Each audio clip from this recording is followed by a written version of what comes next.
Fala galera, bem-vindo ao canal Horror do Brando, e aqui quem fala é o Brando, novamente para falar com vocês sobre horror e trash. Nesse vídeo eu trago agora a saga do Demons, Filhos das Trevas, uma saga pouco conhecida, mas bem marcante do grande cinema de terror italiano, que vale a pena ser conferido. Mas antes, não se esqueçam de deixar um like e se inscrever no canal se for novo, recomendando o vídeo para amigos e familiares fãs do gênero. Ok? Agora, sem mais enrolação, vamos para a saga. Demons é uma saga de terror italiana iniciada em 1985, com 2 filmes oficiais e outros filmes com o título só para chamar a atenção, sendo a franquia com toda a cara dos anos 80. Porque é comum na época algumas franquias de sucesso, alguns filmes aleatórios serem lançados por distribuidoras como se fosse pertencendo à franquia, sendo lançado como uma sequência sem ser. Aconteceu isso com Demons, os 2 primeiros oficiais, e outros filmes que não tem nada a ver com a história, ganhou o título Demons para ganhar dinheiro em cima da marca. Vou falar aqui de todos os filmes que têm o título Demons, com o primeiro saindo em 1985, o Demons, lançado aqui no Brasil como Demons, Filhos das Trevas, e foi dirigido pelo Lamberto Bava, o filho do Mario Bava, outro diretor italiano bem conhecido, e produzido pelo Dario Argento, outro diretor popular da Itália. Em que a trama do primeiro Demons se passa em Berlim, na Alemanha, onde uma estudante universitária chamada Cheryl acaba recebendo de um homem mascarado 2 ingressos para uma exibição gratuita de um filme no cinema chamado Metropole, que foi inaugurado recentemente, e a Cheryl decide ir para o cinema junto com sua amiga Katie. E as duas, chegando lá, encontram várias outras pessoas que também receberam esses ingressos grátis, e entre essas pessoas também está uma dupla de universitários, o George, que parece o Dean Winchester da série Sobrenatural, e seu amigo Ken.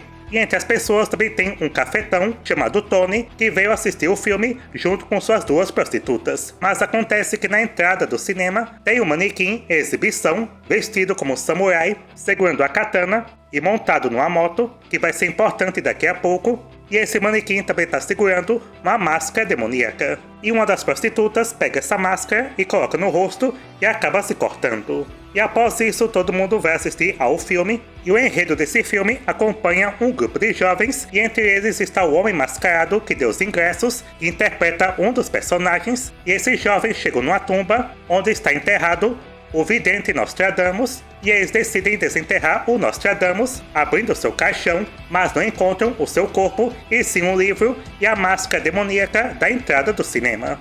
E o jovem, interpretado pelo mascarado dos ingressos, coloca essa máscara, se corta e acaba sendo possuído por um demônio que começa a matar seus amigos. E a mesma coisa começa a acontecer no mundo real, com a prostituta que se cortou, começa a passar mal, vai até o banheiro, e ali ela se transforma no Demon, na tradução, um demônio.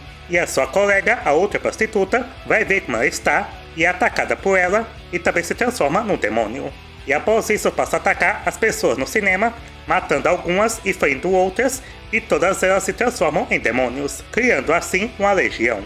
Então os sobreviventes tentam fugir, mas descobrem que a saída foi bloqueada. Então o cafetão Tony tem a ideia de arrancar as poltronas do cinema para fazer uma barricada, impedindo assim de os demônios invadirem e matar todos. O que no começo dá certo, mas o Tony também é atacado por um demônio e se transforma. E a barricada se desmancha e os demônios invadem e começam a matar o resto dos sobreviventes, criando mais outra legião, com os únicos que sobrevivem sendo a Cheryl, a sua amiga Katie, o George e o Ken.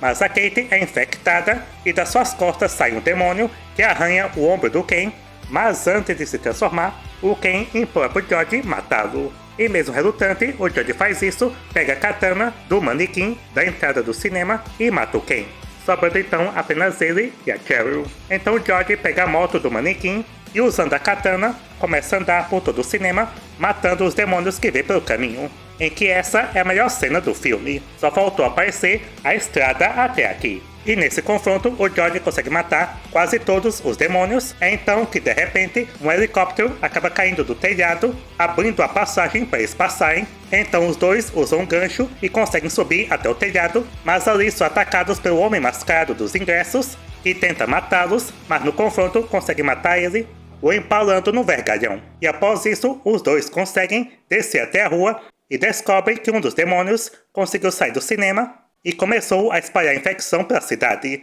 transformando mais pessoas em demônios, criando uma legião ainda maior. Os dois então passam a ser perseguidos pelos demônios, mas são salvos por um jipe com sobreviventes armados. Eles conseguem subir no jipe e vão embora atrás de um lugar seguro. Mas nesse final tem uma surpresa, revelando que a Cheryl também foi infectada e se transforma no demônio.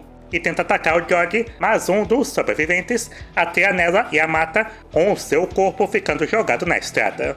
Então o George e os outros vão embora e assim o filme termina. Então Demons, Filhos das Trevas, tem toda a cara dos anos 80, fotografia, produção, trilha sonora, e tudo isso encaixa muito bem nesse filme. Sendo a produção muito divertida, com um bom ritmo, não demora para as coisas acontecerem.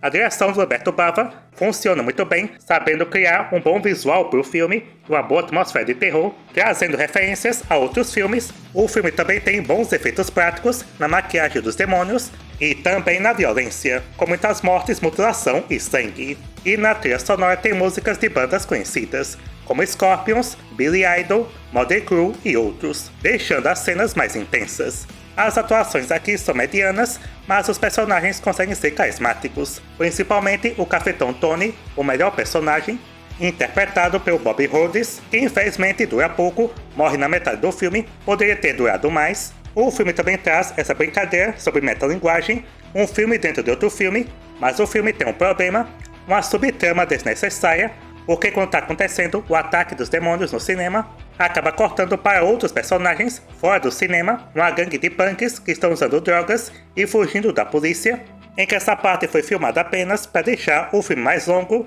e ter 1h30 de duração. Mas essa parte não combina com o resto do filme. Mas tirando isso, é um ótimo filme de terror. Para quem é fã de produções dos anos 80, vale muito a pena conferir Demons, Filhos das Trevas. E dou então a ele a nota 9. E quando foi lançado nos cinemas, o Demons, Filhos das Trevas se tornou um sucesso, o que deu força para fazer uma sequência, que saiu um ano depois, em 86. O Demons 2, lançado no Brasil como Demons 2, eles voltaram. Novamente dirigido pelo Lamberto Bava e produzido pelo Dario Argento, em que na trama acompanha outro enredo, não sendo uma continuação direta do primeiro, que novamente se passa na Alemanha, e acompanhamos um prédio de apartamentos que nas televisões está passando um filme de terror, e esse filme é a verdadeira sequência do Demons, porque o enredo desse filme da TV acompanha um grupo de jovens que decidem ir até a cidade que foi atacada pelos demônios do primeiro filme, e quando chegam lá, encontram um corpo de um demônio, e um deles acaba se cortando, e as gotas de sangue caindo no corpo do demônio faz ele voltar à vida, e começa então a atacá-los. E enquanto está passando esse filme na TV, está acontecendo uma festa de aniversário de uma jovem chamada Sally, mas acontece que a Sally, quando vai ver esse filme na TV, o demônio do filme sai da televisão e a ataca, a transformando num demônio. E transformada passa a atacar os convidados do aniversário, transformando eles também em demônios. E dos seus corpos acaba saindo uma gosma verde, bem ácida, e essa gosma acaba escorrendo para outros apartamentos, e quando cai em alguma pessoa, também se transforma em demônio. Acaba caindo também num cachorro, que também se transforma e ataca sua dona. Tem um menino sozinho em casa, que também é infectado e se transforma. E transformado vai atacar uma vizinha grávida, chamada Hannah, que consegue se defender e acaba matando o menino, mas dentro dele acaba saindo um mini demônio que também a ataca, ao mesmo tempo que o marido dela, chamado George, está preso no elevador junto com outra mulher. O George consegue sair pela escotilha do elevador,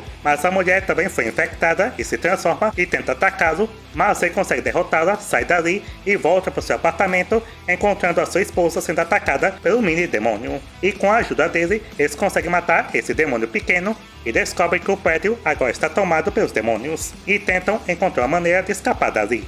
Enquanto isso, acompanhamos um instrutor de ginástica chamado Hank, e descobrindo sobre os demônios, acaba levando seus alunos e outros sobreviventes para o estacionamento, e ali eles montam uma barricada para impedir que os demônios ataquem e passam a se defender usando espingardas e outras armas que eles encontram, e com o tempo eles conseguem deter os demônios. Mas igual ao primeiro filme, a barricada acaba cedendo, os demônios atacam e matam todo mundo, incluindo o Hank, transformando todos em demônios. Então os demônios sobem as escadas atrás de outros sobreviventes, mas o George acaba causando um vazamento de gás, causando uma explosão e mata quase todos os demônios, sobrando apenas a Sally, que passa a persegui-los. Mas os dois conseguem escapar indo até o telhado de um prédio vizinho e, enfrentando a Sally, acaba deixando ela ferida.